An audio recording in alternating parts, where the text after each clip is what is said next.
नाथाय च धर्मस्य सर्वधर्मस्वरूपिणे अवतारवरिष्ठाय रामकृष्णाय ते नमः। यथाग्निर्दाहिका शक्ति रामकृष्णे स्थिता धिया सर्वविद्यास्वरूपां तां शारदां नमामि। नमः श्री यतिराजाय विवेकानन्दसूरये सच्चित्सुखस्वरूपाय स्वामिने नमः।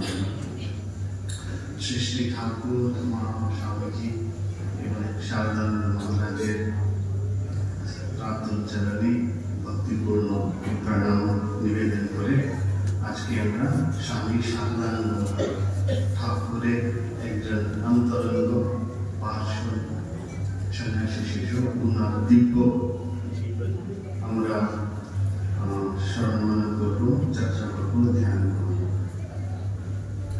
তো দক্ষিণেশ্বরে একটি অদ্ভুত ঘটনা ঘটেছে।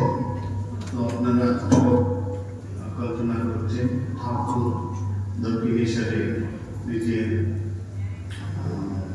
ঘরে আছেন, তখন উনি পদচারণ করতে করতে এক যুবকের ক্রোধে উপবিষ্ট হলেন। ঠাকুর কোলে বসলেন, ঠাকুর হাঁটছেন, হঠাৎ একটি যুবকের ক্রোধে উপবিষ্ট হলেন, কোলে বসে পড়লেন। তারপরে কয়েক মুহূর্ত ওইভাবে থাকিয়া ঠাকুর উঠিয়া যান। ওই বসেছিলেন কিছুক্ষণ, তারপরে উঠিয়া যান। গম্ভীর মহারাজ লিখছেন, উপস্থিত ভক্তদের এই বিষয়ে কৌতূহল দর্শনে ঠাকুর বলিয়াছিলেন, দেখলুম ও কতটা ভার সইতে পারে। এই যে ছেলে পরবর্তীকালে স্বামী শারদানন্দ স্যার কতটা ভার সইতে পারবে ঠাকুর পরীক্ষা করছিলেন। এই যুবকই স্বামী বিবেকানন্দ যথাকালে রামকৃষ্ণ মঠ ও রামকৃষ্ণ মিশনের সম্পাদক পদে বরণ করিয়াছিলেন। প্রথম সম্পাদক, তখন জেনারেল সেক্রেটারি, সাধারণ সম্পাদক আমরা বলতাম না, শুধু সম্পাদক, সেক্রেটারি। তো ওই পদে উনি স্বামীজি ওনাকে বরণ করেছিলেন। আর শারদানন্দ মহারাজ সুদীর্ঘ 30 বছর এই গুরুভার বহন পূর্বক স্বীয় ব্রত উদযাপন করিয়াছিলেন স্বামীজির আদেশে। স্বামীজি বলেছেন রামকৃষ্ণ মঠ এবং রামকৃষ্ণ মিশনের সাধারণ সম্পাদক, জেনারেল সেক্রেটারি, কর্ণধার। এটা ইহাই ছিল তাহার কর্মপ্রবণ অন্যতম প্রধান উৎসব। প্রধান উৎসব স্রোত কি ছিল? এই স্বামীজির আদেশ, কর্মপ্রেরণা। কোথায় থেকে উনি পেলেন? স্বামীজি বলেছেন আমাকে সম্পাদক হয়ে কাজ করতে হবে। উনি আমাদের স্বামী শারদানন্দজি। আমরা সবাই জানি উনি শারদ মহারাজ, ওনার জন্ম কলকাতায় হয়েছিল। বাবা গিরিশচন্দ্র চক্রবর্তী, মা দেবী। পড়াশোনায় খুব মেধাবী ছিলেন আর মেডিকেল কলেজ অ্যাডমিশন পেয়েছিলেন। সবসময় শান্ত স্বভাব, শিষ্ট স্বভাব। আমি বুদ্ধেশানন্দ মহারাজ কাছে শুনতাম। বুদ্ধেশানন্দ মহারাজ স্বামী শারদানন্দজির শিষ্য ছিলেন। উনি বুদ্ধেশানন্দ মহারাজ রামকৃষ্ণ সঙ্গের আদর্শ সংক্রান্ত করেছেন, আপনারা দেখেছেন। তো উনি শারদানন্দ মহারাজ একদম মায়ের মতনই ছিলেন, শ্রী শ্রী মায়ের মতনই ছিলেন। খুব সকলের আবদার সহ্য করতেন, সব মায়ের মধ্যে। মায়ের শরীর যাওয়ার পরে মাই স্বামী শারদানন্দ মহারাজকে যন্ত্র করে কাজ করছিলেন। তো একবার শারদ মহারাজ মঠে এসেছেন। উনি যখনই মঠে মিটিংস হতো, ট্রাস্টি মিটিং হতো, উনি আসতেন। উনি থাকতেন উদ্বোধনে বাগবাজারে। তো একবার কি হয়েছে, অনেক ওনার শিষ্যরা ছিলেন, তারপরে অন্য সাধু ব্রহ্মচারী মহারাজকে সেবা করতে চাইছিলেন, মানে মহারাজের গাঢ় টিকতে, মানে মাসাজ করবেন। কেন? গাঢ় বা ব্যথা হয়েছে, তো মহারাজের সেবা করতে হবে। তো অনেকক্ষণ ওরা সাধু ব্রহ্মচারী মহারাজের সেবা করেছেন শারদ মহারাজ। তো সবই সাধু ব্রহ্মচারীরা ভাবছেন আমরা মহারাজের সেবা করছি, আমরা কৃতার্থ হয়েছি, ধন্য হয়েছি। আর মহারাজও খুব উপভোগ করছেন, মহারাজের খুব উপকার হয়েছে। কিন্তু কিছুক্ষণ ধরে অনেকক্ষণ পরে এটা সেবা হলো, শারদ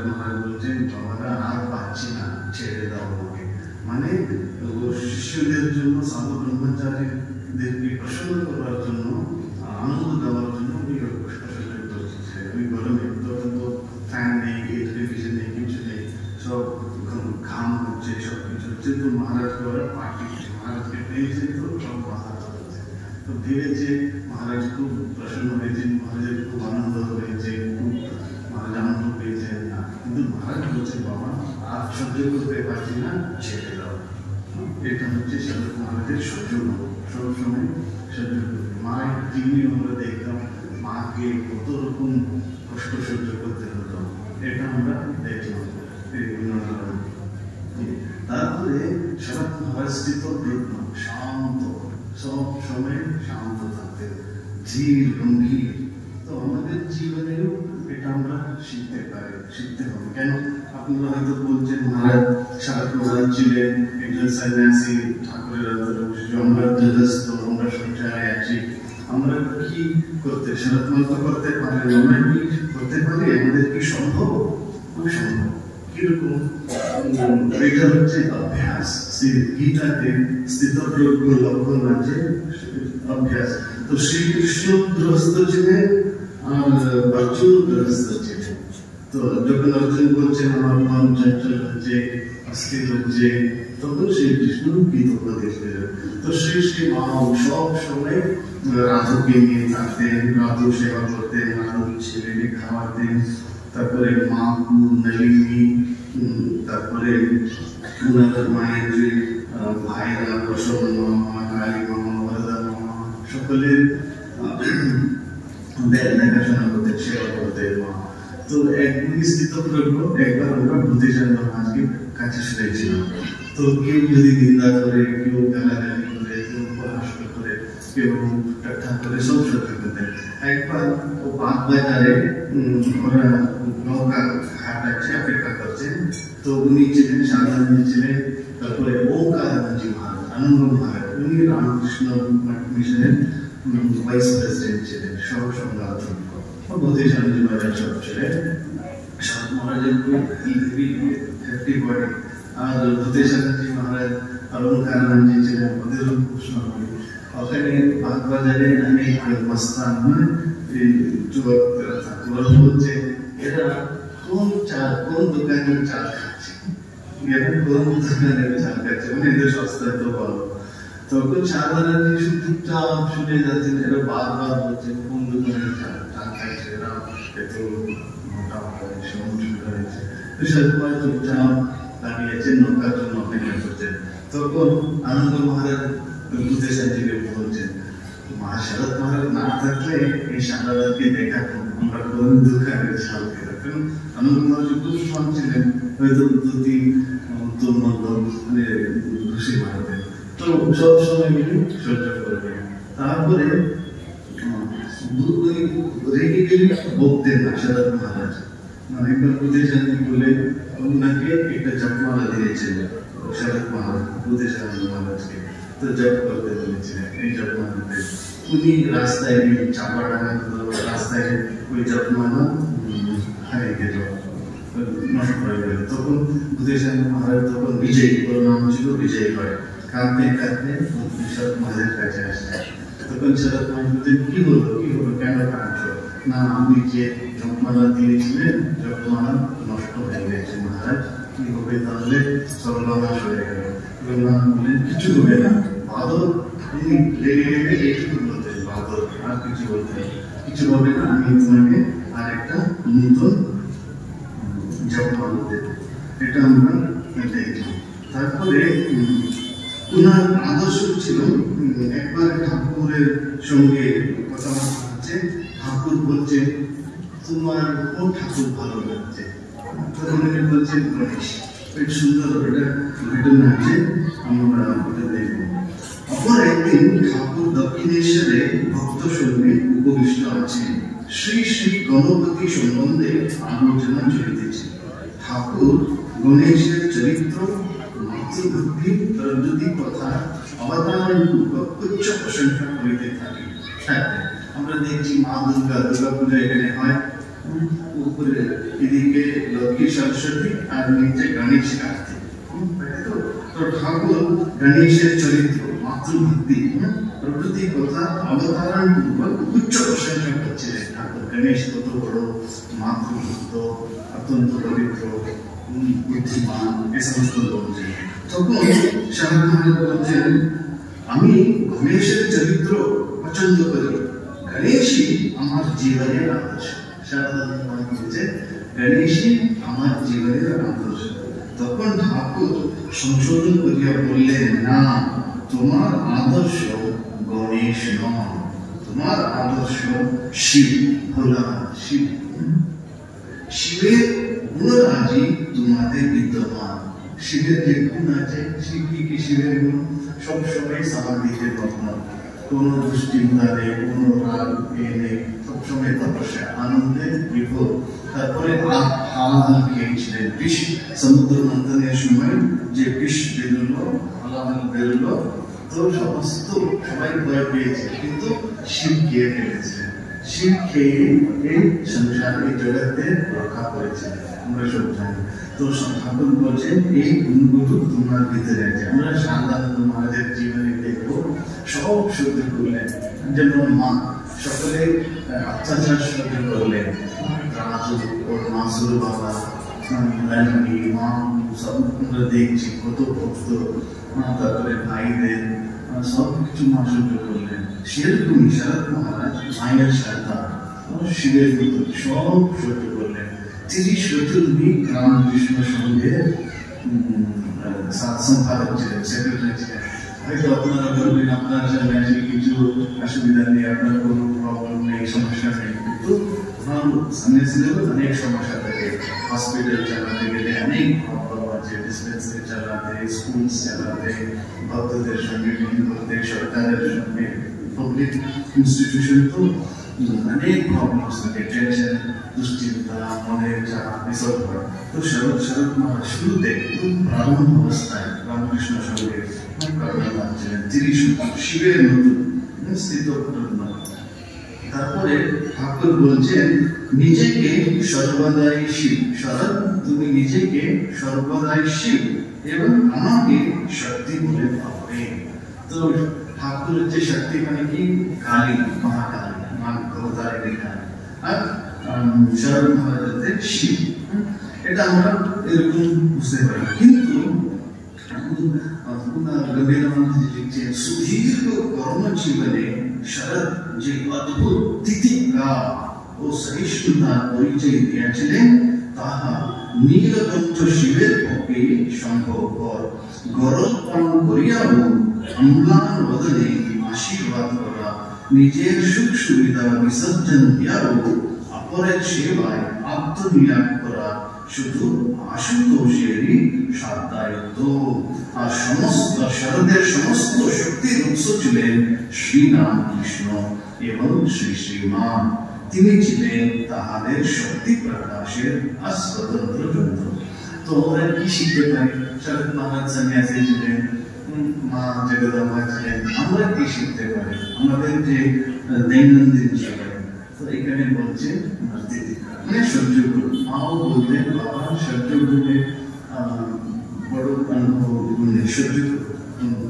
এখানে সবাই ভালো যে সবাই সবাই ঠিক আছে তো তিতিক্ষা মানে কি সহ্য মানে সবকিছু সহ্য করা ক্ষমতা এটা মা বলতে সহ্য এটাই তপস্যা তারপরে তিতিক্ষা সহিষ্ণুতার পরিচয় এটা শিবের জীবনে আমরা দেখছি হালাহাল বিস্মান গরলপান করলে এখানে পর্যন্ত এলো নিচে নাম হলো এটা নীলকণ্ঠ শিব বলেন সেরকমই শরৎ মহারাজ তারপরে গম্ভীরানাথ বলছেন এই স্বামী শারদানন্দজির সমস্ত শক্তির উৎস কে উৎস ছিলেন শ্রী রামকৃষ্ণ এবং শ্রী শ্রীনিবাস ঠাকুর মা তো আমাদের জীবনেও ঠাকুর মাই আমাদের উৎস তো শরৎ মহারাজ আজকে আমি হিজলদিয়া বলে একটা গান গেয়েছিলাম এখানে অক্ষয় কুমার সেন আর মাস্টার মহাশয়ের নিয়ে ধর্ম সম্মেলন ভক্ত সম্মেলন তো ওরা সব মহাপুরুষ ঠাকুরের একটা সন্ন্যাসী শিষ্য ছিলেন গৃহ ভক্তরা অনেক ছিলেন আমরা জানি বলরাম বসু মাস্টার মহাশয় নাগ মহাশয় देवेंद्र मजूमदार, गिरीश चंद्र घोष, नवगोपाल घोष, जुगीलाल बसु, रामचंद्र दत्त, साउथनाथ महाशय, ठाकुरेर और मायर दर्शन तो बड़ो की कोई বাইরে ওরা संसार বাইরে গৃহস্থ घर का काज करते हुए ऑफिसे काज करते हुए चाषबास करते हुए बैंक सब काज करते हुए रान्ना करते हुए बासन মাজতে हुए কাপড় ধুতে हुए पति पत्नी सेवा करते हुए ছেলে মেয়েদের খাওয়াতে हुए সব কাজ করলেন বড় ঠাকুরের যে সমস্ত মহাশয় এরা বাইরে কিন্তু ভিতরে সবাই মহাযোগী महापुरुष तपस्वी যেমন যোগীন মা যোগীন মায়ের মেয়ে ছিল নাতনি নাতিন ছিল তারপরে আমাদের গোলাপ মা উনিও কত কষ্ট পেলেন ওনার মেয়ে ছিল মাতনি মারা গেল তো এই মায়ের অসংখ্য গৃহস্থ ভক্ত ছিলেন কিন্তু ওদের উৎস কি প্রেরণা কি ঠাকুর মায়ের প্রতি ভালোবাসা এটা আমরা শিখতে পারি আমাদের কোনো ত্যাগ তপস্যা নেই বিবেক বৈরাগ্য নেই তবু কোনো চিন্তা নেই পড়ে যাবে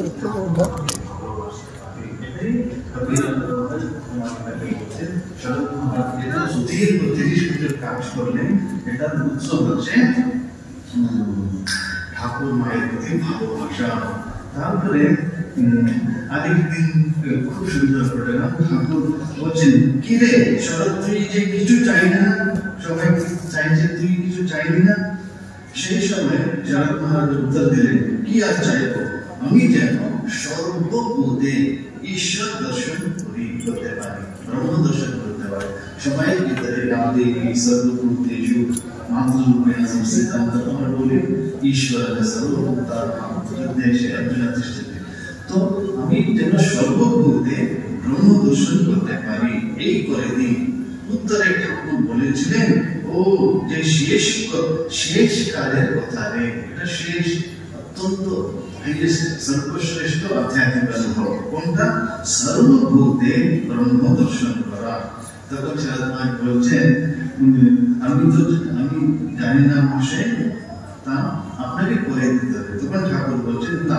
তোর হবে এরকম আমরা দেখেছি তারপরে শেষে শারদামাজি বলেছিলেন তিনি মানে ঠাকুর যা বলেছিলেন এখন তার কৃপায় সেটা বেশ অনুভব করছি মানে ব্রহ্ম সর্বভূতে ব্রহ্ম দর্শন করছি এটা আমাদের ধীরে ধীরে শারদামাজি বলা 100% বলবো সোনা আমরা এক হাতে করতে পারি এটাই আমরা নিজের জীবনে আমরা শিখতে পারি তারপরে ঠাকুর খুব সুন্দর মিষ্টি বলা ছিল খুব ভালো গান করতে পারে মানে অপূর্ব গায়ক ছিলেন ঠাকুর একবার নিজে শরৎ মহারাজকে একটা গান শিখালেন কি গান নাথ তুমি সর্বস্ব আমার প্রাণাধার সারাশা নাহি তোমাকে কেহ ত্রিভুবনে বলিবা অপমান এটা ঠাকুরই শরৎ মহারাজকে শিখালেন সেরকমই একটা গান ঠাকুর নরেন্দ্রকে শিখিয়েছিলেন স্বামীজিকে মা তো তারা এখানে ঠাকুর শরৎ মহারাজকে নিজে কাজে বসে শিখিয়েছিলেন কি সার এটা আমাদের জীবনে এটা সবসময় আমরা মনে রাখতে পারি না তো মানে হে প্রভু হে ঠাকুর হে মা সর্বস্ব তুমি আমার নাহি ত্রিভুবনে কেউ আপনা বলিবা না নাথ তুমি সর্বস্ব আমার প্রাণাধার সারাশা সবকিছু তুমি সর্বস্ব নাহি তোমা বিনে কেহ ত্রিভুবনে বলিবা আপনা এটা ঠাকুর শরৎ মহারাজকে শিখিয়েছিলেন আমরা কি শিখতে পারি সব কাজ করতে হবে আমাদের সকলের সঙ্গে থাকতে হবে সব কাজ কর্ম কর্তব্য কর্ম করতে হবে সকলের সেবা করতে হবে ঘরে থাকতে হবে ঠাকুর স্বামীজি অক্ষয় মাস্টারকে বলেছিলেন অক্ষয় সেনকে তোমার সন্ন্যাসী হওয়ার কোনো দরকার নেই মানে কি যারা গৃহস্থাশ্রমে আছেন ও যেমন গিরিশ বাবু সন্ন্যাস নেওয়ার ইচ্ছা ছিল নারায়ণ আইঙ্গা মায়ের খুব ভক্ত ছিলেন ওনার সন্ন্যাস আশ্রম সন্ন্যাস ব্রত নেওয়ার ইচ্ছা ছিল মা বারণ করলেন গিরিশ বাবুকে ঠাকুর বারণ করলেন অক্ষয় কুমার সেনকে যে শ্রী রামকৃষ্ণ পুঁথি লিখে অক্ষয় কীর্তি প্রাপ্ত করলেন অক্ষয় কুমার সেন এই মহিলাপুরে ওনার জন্ম তো স্বামীজি বললেন শাকচুনি তোমার সন্ন্যাস নেওয়ার কোনো দরকার নেই মানে আমাদের কি যারা সন্ন্যাস আশ্রমে আছে তো ওরা তো সন্ন্যাস ব্রত পালন করবে যারা গৃহস্থ আশ্রম আছে গৃহস্থ আশ্রমে আছে ওরা গৃহস্থ ধর্ম পালন করতে হবে কখনো ভাবতেন আরে আমি সন্ন্যাসী হলে ভালো হতো এরকম ভাবতেন কিন্তু ঠাকুরমা যারা অবিবাহিত হতে থাকতে চান যারা বিয়ে করতে চান না যারা ত্যাগী এবং সেবা ধর্ম স্বীকার করতে চাইলেন যারা সন্ন্যাসী ওদেরকে খুব প্রোৎসাহন দিলেন ঠাকুরমা কিন্তু যদি কেউ বিয়ে করবে যদি কেউ গৃহস্থ আশ্রমে থাকবে ঠাকুরদের প্রোৎসাহন করলেন দেখিয়ে দিলেন সন্ন্যাস আশ্রমেও ঈশ্বর লাভ করতে পারি গৃহস্থ আশ্রমেও জীবন ধন্য করতে পারি ওটা দেখিয়ে দিলেন মা নিজে তো সবসময় সংসারে থাকতেন সবাইকে নিয়ে আর মাস্টার মহাশয় নাথ মহাশয় বলরাম বসু সব দেখিয়ে দিলেন সংসার আশ্রমের থেকেও সর্বশ্রেষ্ঠ আধ্যাত্মিক অনুভব মানে মহান যোগী মহাতপস্বী গুপ্ত যোগী হওয়ার সম্ভাবনা আছে মানে সবকিছু সম্ভব এটা হচ্ছে ঠাকুরকে আমরা বলতে নাকি তোমাকে কেউ ত্রিভুবনে বলিবা এটা আমাদেরকে দৃঢ় সংকল্প সকলকে ভালোবাসতে হবে সকলের সঙ্গে নিষ্ঠা আন্তরিকভাবে সেবা করতে হবে কিন্তু মনে মনে ভাবতে হবে কেন ঠাকুর শরৎনাথকে শিখিয়েছিলেন এই গান নাহি তোমাকে কেউ ত্রিভুবনে এই ত্রিলোকে মর্তলোক পাতাল স্বর্গ আমার কেউ নেই কেন সবই আজকে আছে কাল নেই কিন্তু শুধু ঈশ্বর আমার ইষ্ট দেবতা ঠাকুরমা সব সময় আমার সঙ্গে থাকবে ওই জন্য নাহি তোমাকে কেউ ত্রিভুবনে বলিবা পাবনা তারপরে উনিয়ে পিতা উনিয়ে মাতা স্নেহময়ী মাতা দণ্ডদাতা পিতা শাস্ত্র সব কিছু ঠাকুর ঈশ্বর এটা উনি দেখাচ্ছেন তারপরে শরৎ মহারাজ আর শরৎ নরেন দুজনে তো স্বামী ঠাকুর খুব সুন্দর ভাবে ওদের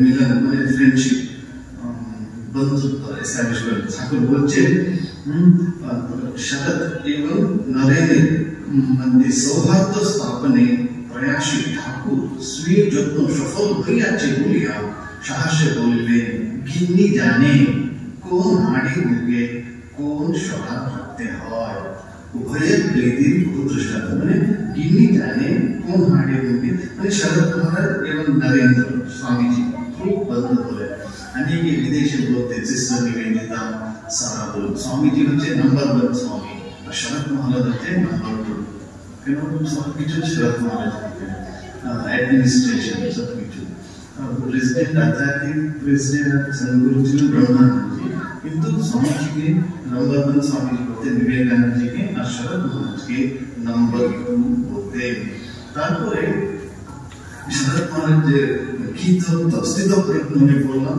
স্থিত প্রয়ত্ন মানে কি সব সময় শান্ত থাকা অবিচলিত শিবের শান্ত ধীর স্থির গীতাতে আছে সুখেষু বিঘ্নম সুখেষু বিগতস্পৃহ বিতরাণ ভয়ক্রোধ স্থিতধীর নিরুচ্যতে দুঃখেষু অনুবিঘ্নম না উদ্বিগ্ন হচ্ছে না দুঃখ এসেছে রোগ শোক রাগ ভয় কিন্তু শান্ত সুখেষু বিগতস্পৃহ আমরা কি করে দুঃখ এলে মন খারাপ হয়ে যায় দুঃখ এলে আর সুখ হলে খুব আনন্দে আমরা কিন্তু ওটা শান্ত ভাবে স্থির বুদ্ধির অসম্মূঢ় সমত্ব ব্যালেন্স তো শরৎ মহারাজের একটি অদ্ভুত ঘটনা আছে এটা খুব সুন্দর ঘটনা মজার খুব আনন্দ তো আমার মায়ের ডক্টর ছিলেন ডক্টর কাঞ্চিলাল মা খুব ভালোবাসতেন তো একবার কি হয়েছে রাজা মহারাজের ফোড়া হয়েছিল তো সেইবারে রাজা মহারাজের একটি ফোড়াতে অস্ত্রোপচার আবশ্যক হওয়ায় স্বামী শারদানন্দ শরৎ মহারাজ ডক্টর কাঞ্চিলালের সহিত বাগবাজার হইতে নৌকা যোগে বেলুর যাইছিলেন কল্পনা করতে হবে এইসব দিব্য লীলা তো গঙ্গা নদী আছে নৌকাতে দুজনে বসে আছেন কে ডক্টর কাঞ্চিলাল আর শরৎ মহারাজ কেন যাচ্ছেন মহারাজের রাজা মহারাজের ফোড়া হয়েছে অস্ত্রোপচার করতে হবে কাঞ্চিলাল হচ্ছে ডক্টর সেই সময় কি হলো ভীষণ ঝড় উঠিয়া নৌকা মগ্ন প্রায় হইল নৌকা ভীষণ ঝড় এই সেকশনের মধ্যে হয়ে গেল ঝড় হারিকেন ঝড় উঠিয়া নৌকা ডুবে যাচ্ছিল শারদানন্দজি তখন তাম্বা খাই দিচ্ছিলেন তাম্বা মানে তামাক স্মোকিং করছিলেন শান্ত হয়ে, তখনকার ওই কাজটা। এখন তো তামাক খাওয়া মানে শরীরের প্রতি ইনজুরিয়াস, মানে স্বাস্থ্যকর নয়, স্বাস্থ্যকর। কিন্তু তখন পশ্চিমবঙ্গে, বাংলাদেশে এটা ছিল তামাক খাওয়া। শ্রী শ্রী মায়ের বাবা রামচন্দ্র মুখার্জি এখানে বসতেন, যে কেউ রাস্তায় গেলে এসব বাবার সাথে কিছু তামাক খাওয়া, যেমন আজকাল একটা চা দিই সেরকম ওখানে ছিল। তো উনি তামাক খাইতেছিলেন কোথায়? ওই নৌকাতে বসে। আর নৌকা প্রায় ডুবে যাচ্ছে, কেন? ঝড় উঠেছে। তো কাঞ্জি দাম ওটা সহ্য করতে পারলেন না, কেন? ঝড়ের সময় শরৎ মহারাজ নিশ্চিন্তে, কোনো চিন্তা নেই, কোনো বলি নেই, কোনো অ্যাংজাইটি নেই, দুশ্চিন্তা নেই, তাহাই করিতেছেন, তামাক খাইতেছেন। দেখিয়া সহযাত্রী কাঞ্জিলাল সহ্য করিতে পারিলেন না, মহাক্রোধে খুব রেগে গেছেন। কি মহাশয়, কি চিলিমটা তুলিয়া লইয়া গঙ্গা জলে ফেলে দিলেন, নিক্ষেপ করিলেন এবং বললেন, আপনি দেখছি মজার লোক, নৌকা ডুবছে আর আপনি বসে তামাক খাচ্ছেন। এরকম খুব রেগে গিয়ে বলছেন। কে বলছেন?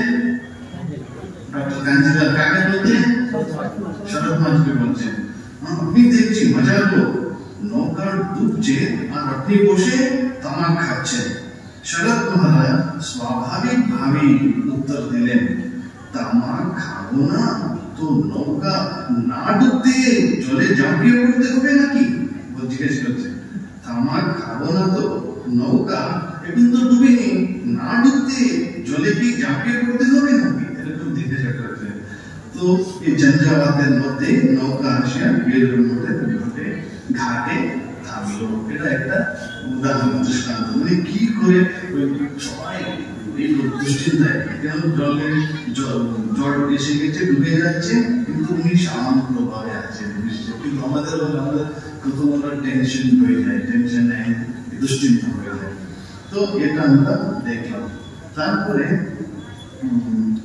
আরেকটা ঘটনা আছে, লীলা প্রসঙ্গ। যখন আমরা ভাবি অনেকবার এ ডিস্টার্ব করছে, এ গালাগালি করছে, এ আওয়াজ করছে, মন ডিস্টার্বেন্স হচ্ছে, এরকম আমরা ভাবি, এই চুপ করে থাকো, বাইরে আওয়াজ হচ্ছে, এরকম আমরা বলি। কিন্তু শরৎ মহারাজ যখন লীলা প্রসঙ্গ লিখতেন, খুব সুন্দরভাবে বর্ণনা করেছেন। এই শ্রী রামকৃষ্ণ লীলা প্রসঙ্গ হচ্ছে বই লিখেছেন না, এটা সারদানন্দ মহারাজের অমূল্য অবদান। বাংলা ধর্ম ও সাহিত্যকে সমৃদ্ধ করে আছে। শ্রী রামকৃষ্ণ জীবন অনুধ্যানের ইহাই সর্বশ্রেষ্ঠ অবলম্বন। শ্রী শ্রী মা বলতে সবাইকে 3টে বই পড়বে বাবা, 3টে বই। কোনটা? একটা হচ্ছে শরদের লীলা প্রসঙ্গ, শ্রী রামকৃষ্ণ লীলা প্রসঙ্গ। মাস্টারের শ্রী রামকৃষ্ণ কথামৃত। এবার অক্ষয় মাস্টারের কি বই? শ্রী রামকৃষ্ণ পুঁথি। এই 3টে বই। শরৎ মহারাজ যখন এটা লিখছেন, কি লিখছেন? এই অমূল্য বাংলা অমূল্য গ্রন্থ শ্রী রামকৃষ্ণ জীবন অনুধ্যানের ইহাই, এই লীলা প্রসঙ্গে হচ্ছে সর্বশ্রেষ্ঠ অবলম্বন। তারপরে যখন লীলা শরৎ মহারাজ নিজে বলছেন, যখন এই লীলা প্রসঙ্গ লেখা হয়, কত দিকে গন্ডগোল ছিল। মা উপরে রয়েছেন, আপনারা সবাই উদ্বোধন গিয়েছেন, উদ্বোধন দেখেছেন হয়তো। মা উপরে থাকছেন, উপরে থাকতেন। মা শরৎ মহারাজ লিখছেন, বলছেন, যখন লীলা প্রসঙ্গ লেখা হয়, কত দিকে গন্ডগোল ছিল। মা উপরে রয়েছেন, রাজু রয়েছে, ভক্তের ভিড়, হিসাবপত্র রাখা, আবার বাড়ি তৈরি করা, মানে উদ্বোধন তৈরি করতে গেলে অনেক টাকা ধার করা হয়েছিল। নিচের ছোট ঘরটিতে আমি লীলা প্রসঙ্গ লিখছি, তখন আমার সঙ্গে কেউ কথা কইতে সাহস পেতে, সকলেই ভয় করত। আমার অনেকক্ষণ ধরে কথা বলার সময় ছিল না, মানে সবকিছু উনি শান্ত ভাবে। তারপরে একটি অদ্ভুত ওই প্রসঙ্গে আমাদের গোলক মা, সবসময় গোলক মা যদি কেউ এলে জোরে কথা বলতেন, বকুনি দিতেন। তো ইশারা মহারাজ কি করতেন? কর্ময় অকর্মী দর্শন, আমাদের স্থিতপ্রজ্ঞ এই জনকোলাহলের মধ্যেও শান্ত করতেন। একদিন উদ্বোধনের অফিস করে, এটা আমাদের যে প্র্যাকটিক্যাল লাইফে খুব সাহায্য করে। একদিন উদ্বোধনের অফিস করে কয়েকজন যুবক যৌবন সুলভ উচ্চ স্বরে জোরে জোরে কথা বলছে, হাসিয়ে কৌতুক করিতেছে। এমন সময়ে গোলক মা কার্যোপলক্ষে সেখানে উপস্থিত হইয়া তাহাদিগকে ভর্ৎসনা পূর্বক বলিলেন, জোর ভর্ৎসনা করলেন, কি তোমাদের ধন্যী আগে তোমাদের বুদ্ধি শুদ্ধি কিছু নেই? উপরে মা রয়েছে, নিচে শরৎ রয়েছে, নিচে, আর তোমরা এমন হইচই করছো কেন? এরকম ছেলেদেরকে খুব ধমক দিলেন।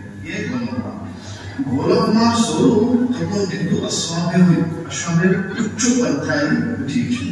উহা শরৎ মহারাজের তরণে পৌঁছলেন, শরৎ মহারাজ বললেন, তুমিও বেশ তো গোলক মা, ছেলেরা অমন হইচই করে, তাই বলে কি তাতে কান দিতে আছে? আমি তো পাশে আছি, আমি কিছুতে কান দিই না, কিছু শুনতে পাই না।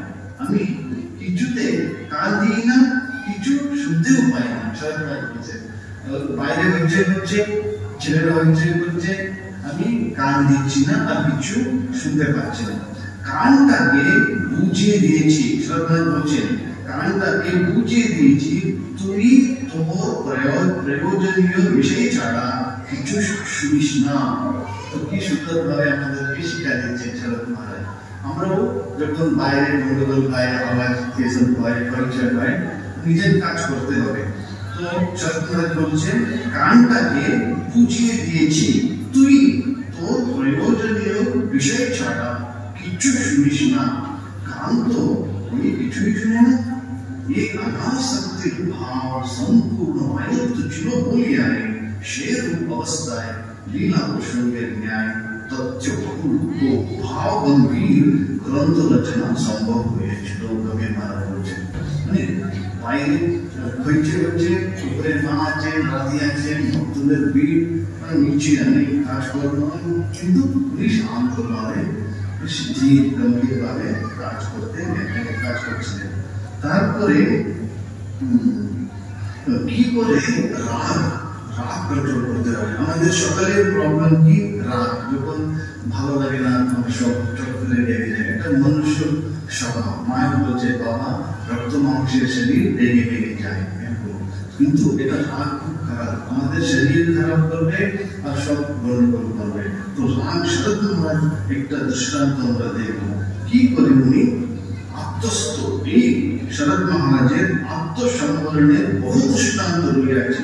একদিন ঠাকুর ঘরে পাঁচকের কর্দমান্ত মানে কাদা পদচিহ্ন দেখিয়া শরৎ মহারাজ অত্যন্ত বিরক্ত হইলেন। পাঁচক যে ভোগ দিতে এসেছে, ভোগ রাখতে, কিন্তু পুরো কাদা হয়ে গেছে, কর্দমান্ত পদচিহ্ন দেখিয়া শরৎ মহারাজ অত্যন্ত বিরক্ত হইলেন এবং শাসন করিবার উদ্দেশ্যে তৎক্ষণাৎ তাহাকে দাদায় ডাকলেন। এই ডাকো, পাঁচকে ডাকো, এরকম কাণ্ড জ্ঞান নেই, এরকম করে পুরো গল্পের মধ্যে হয়ে গেছে, খারাপ করে চলে গেছে, পুরো হয়ে গেছে, পরিষ্কার হয়ে গেছে, এরকম বলছে। কিন্তু তাহার ক্ষণিক ক্রোধ অচিরে তিরোহিত হইয়া পাঁচকে সম্মুখে দেখিয়া বললেন, না কিছু নয়, তুমি যেতে পারো। যখন পাঁচক গেলেন তখন পুরো সংবরণ কন্ট্রোল করে ফেললেন। তারপরে বললেন, না কিছু নাই, তুমি যাও, যেতে পারো। এটা আমরা দেখতে পারি, মানে তিনি স্বীয় দৃষ্টি মানুষের অন্তর্নিহিত অব্যক্ত পূর্ণতার প্রতি নিবদ্ধ রাখিতেন, মানে গুণগ্রাহী ছিলেন, দোষ দেখতে না। মা যেমন বলেছেন, বাবা যদি শান্তি চাও কারো দোষ দেখো না, দোষ দেখবে নিজের। এটাও যদিও মা অনেক প্রার্থনা করেছেন, মা বলছেন, আমার ভিতরেও দোষ দেখবার বুদ্ধি ছিল, দোষ দৃষ্টি ছিল। অনেক কেঁদে ঠাকুরের কাছে প্রার্থনা করেছি, বাপু বিহারী বৃন্দাবনে মাকে বিহারীর কাছে প্রার্থনা করেছি। তারপরে চাঁদের কলঙ্ক আছে, আমার ভিতরে যেন কলঙ্ক না থাকে, ঠাকুর আমি কারো দোষ না দেখি, এটা মাও প্রার্থনা করেছি। এটা শরৎ মহারাজের জীবনে আমরা দেখতে পারি। তারপরে শরৎ মহারাজ বলতেন, अन्यत्र যাহারা আশ্রয় পাইত না তাহারা সাদাকে প্রশাসন মানে শরৎ মহারাজের নিকটে দিতে পারিত। শরৎ মহারাজের কাছে সবাই আসতেন, সবাইকে আশ্রয় দিতেন। যেমন মা পাগলি আমি সুরবালা পাগলি আমি রাজি পাগলি নলিনী সুচিবাই মাহুর অনেক রকম সমস্যা মনমতো একরকম প্রসন্ন কালিমা ওরাদানা এক টাকা পেশার লোক মা সবাইকে কি করতেন সসম্মানে সাদরে নিকট থাকতে দিতেন। শাসন সম্বন্ধে শরৎ মহারাজ বলতেন আমি বাবু স্কুল মাস্টারের মতো বেদ হাতে করে কে কি করছে দেখে বেড়াতে পারবো না, কি ভালো কি মন্দ এই জানবার মতো বয়স তোমাদের সকলেরই হয়েছে। তুমি বলছেন আমি বাবু স্কুল মাস্টারের মতো বেদ হাতে করে কে কি করছে দেখে বেড়াতে পারবো না। এটা মাও খুব সুন্দর বলেছেন, কি করে সংসার চালাতে হয়, কি করে মত চালাতে হয়, কি করে আশ্রম চালাতে হয়। ঈশানানন্দ মহারাজের বই আছে মাতৃসান্নিধ্যে, বলছেন কর্তাগিরি করলে চলবে না, বেশি ফসলে নিজের ছেলে হাত চাটা হয়ে যায়। সকলকে একটু আলগা দিয়ে নিজে একটু নিচু করে থাকতে হয়। তারপরে বলছেন রাধুর বাড়িতে এটা পাঠাতে তত্ত্ব পাঠাতে ও মাহুর নলিনীর পরামর্শ করে। তারপরে বলছেন নিজে একটু নিচু করে সকলকে মানিয়ে দিয়ে কিছু কিছু অধিকার দিয়ে দূর থেকে লক্ষ্য করতে হয়, বেশি কিছু খারাপ না হয়। মানে সবসময় খসলে সবসময় কর্তাগিরি করলে বকলে নিজের ছেলেও হাত ছাড়া হয়ে যায়। ওই জন্য খুব নিচু করে থাকতে হয় নিজেকে। এটা মাও বলছেন আর শরৎ মহারাজও বলছেন। তারপরে শরৎ মহারাজের দেখুন প্রথম মহান ছিলেন একটি কি হয়েছিল, একজন সাধু ওনার নাম হচ্ছে উমানন্দ, স্বামী উমানন্দ। তখনকার উনি বৃন্দাবন থেকে চলে এসেছেন। শরৎ মহারাজ দেখে খুব বিরক্ত হয়েছেন, তুমি মঠে চলে এসেছো বৃন্দাবন আশ্রম ছেড়ে, ওখানে হাসপাতাল আছে, তুমি চলে এসেছো ওদের কাজ করবে, অসুবিধা হচ্ছে, তুমি এরকম চলে এসেছো ঠাকুরের সেবায় ব্যাঘাত হচ্ছে, তুমি ঠিক করোনি। কিন্তু উমানন্দজি বলছেন বারবার মহারাজ আমি চিঠি লিখেছি, মহারাজ আমি চিঠি লিখে এসেছি। ওটা খুব সুন্দর ভাবে বিরাজমান ছিল। তারপরে নিজের ভুল স্বীকার করলেন। 1918 স্বামী উমানন্দ পত্র লিখিয়া বৃন্দাবন হইতে চলে আসেন। ঘটনাক্রমে ওই লিপিখানি অপঠিত অবস্থায় পুরাতন চিঠির সহিত মিশিয়া যায় এবং স্বামী শারদানন্দের ধারণা জন্মে যে উমানন্দ না জানাইয়া চলে আসিয়াছেন, তাই কর্তব্য মানে ব্যাঘাত হয়েছে, তিনি তাহাকে তিরস্কার করিলেন। কিন্তু পরে যখন উক্ত লিপি হস্তগত হইল তখন শরৎ মহারাজ তিনি স্বামী ব্রহ্মানন্দজি উনি রামকৃষ্ণ মিশনের অধ্যক্ষ ছিলেন, তো নিকট উপস্থিত হইয়া সবিনয়ে জানাইলেন মহারাজ আমার ভুল হয়েছে, আমি এখন এই কার্যের অনুপযুক্ত, এই সম্পাদকের কার্যের অনুপযুক্ত এবং ইহাতেও ক্রান্ত না হইয়া শিষ্যস্থানীয় উমানন্দের নিকট ক্ষমা প্রার্থনা করলেন। এটা আমরা সব শিখবার মতো, আমরা ত্রুটি করি, বড় হলে আমাদের ক্ষমা চাইতে হবে, আমার ভুল হয়েছে ক্ষমা করো ভাই, আমি এটা না জেনে তোমাকে ঠকে ফেললাম।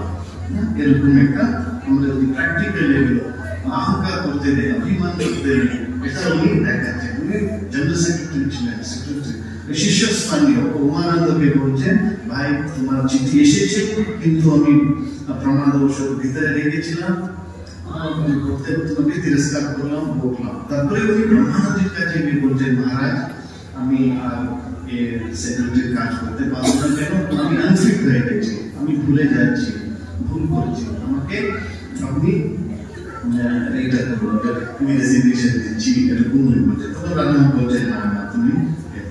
তারপরে দেখছি স্বামীজি মানে বকুলি কি আমাদেরকে বুঝেছেন, মহারাজ বলতেন এই তপস্যা মানে কি বকুলি সহ্য করতে হবে, যখন বড়রা বকবে তোমাদের সহ্য করতে হবে, সহ্য করা কঠিন, কিন্তু এটা শরৎ মহারাজের জীবনে আমরা দেখছি। একবার স্বামীজি শরৎ মহারাজকে কলকাতায় পাঠিয়েছিলেন এই কাজ করে চলে এসো, তো কাজ হলো না। তখন স্বামীজিকে জানাইলেন যে কার্য সম্পাদন হয় নাই। তখন স্বামীজি মনে করিলেন যে তার নির্দিষ্ট পন্থা অতিক্রম করাই এরূপ হয়েছে। আমি যেমন বলেছি সেরকম ইশারা করিনি, ওই জন্য এটা হয়েছে। অতএব বিরক্তি সহকারে স্বীয় অনুপম ভাষায় বললেন শরৎ মহারাজকে। স্বামীজি বলছেন, এই তো এক ছটাক বুদ্ধি রেখে দে, শুনতে আসলে পড়ো, এরপরে কাজে লাগবে। শরৎ মহারাজ এরকম বলছেন, এই তো এক ছটাক বুদ্ধি রেখে দে, শুনতে আসলে পড়ো, এরপরে কাজে লাগবে। এমন সময় সেবক আসিয়া উভয়কে মানে স্বামীজিকে এবং শরৎ মহারাজকে চা দিয়া গেলে শারদানন্দ মহারাজ নির্বিবাদে বিনা বাক্য বেয়ে চা খাইতে বসলেন। যেমন এদিন দমা খাচ্ছিলেন, কান্তিলাল বলছেন একদম চা খাচ্ছিলেন, যেন কিছুই হয়নি। স্বামীজি এত বকুলি দিচ্ছেন, গালাগালি দিচ্ছেন, কিন্তু কোনো বিরক্তি নেই, কোনো কিছু হয়নি, এরকম ভাবে চা খাচ্ছেন নির্বিবাদে।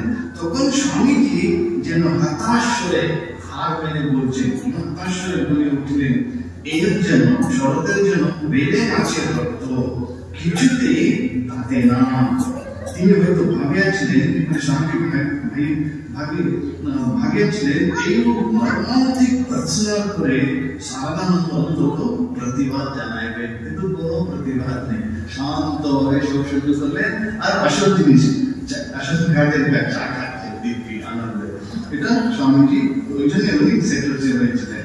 তারপরে আমরা দেখছি, এটাও খুব ইম্পর্টেন্ট সকলের জন্য, আমাদের জীবনে যে সংসারে থাকতে গেলেন, করতে গেলেন, কি কিরকম উনি সবাইকে স্বাধীনতা দিতেন শরৎ মহারাজ। তারপরে তাহাদের কর্মক্ষমতায় বিশ্বাস, যারা অফিসার আছে তারা সাবঅর্ডিনেটসদের প্রতি বিশ্বাস রাখতে হবে, তাহাদের প্রতি স্নেহ পরায়ণ হওয়াই কার্য সাফল্যের রহস্য। কার্য সাফল্যের রহস্য কি? সবাইকে স্বাধীনতা ফ্রিডম দিতে হবে, ওদের কর্মক্ষমতায় বিশ্বাস রাখতে হবে, তাহাদের প্রতি স্নেহ পরায়ণ হতে হবে। তারপরে কেন বলছে এটা? সাইকোলজি কি মনোবৈজ্ঞানিক শাস্ত্রে কি বলেছে? সকলের আত্মা চিরস্বাধীন বলিয়া তাহার মনে সকল বিষয়ে সর্বদা স্বাধীনতা লাভের ইচ্ছা উদয় হয়। সকলের স্বাধীনতা লাভের ইচ্ছা। আর একটা ছোট ছেলে আছে, মায়ের হাত দিয়ে দৌড়চ্ছে, কিন্তু একটু পরে মায়ের হাত ছেড়ে দিচ্ছে, তবে একা একা যেতে চায়, মানে সবাই স্বাধীনতা চায়, ফ্রিডম চায়। তারপরে উনি বলছেন, কেবল এই স্বাধীনতা লাভ করিলে যাহাতে সে তাহা সদ্ব্যবহার করিতে পারে, তাহার চেষ্টাই করাই করিয়া থাকেন। আর একবার লিখেছিলেন, ক্রোধ, বিরক্তি, কাহারও ত্রুটিতে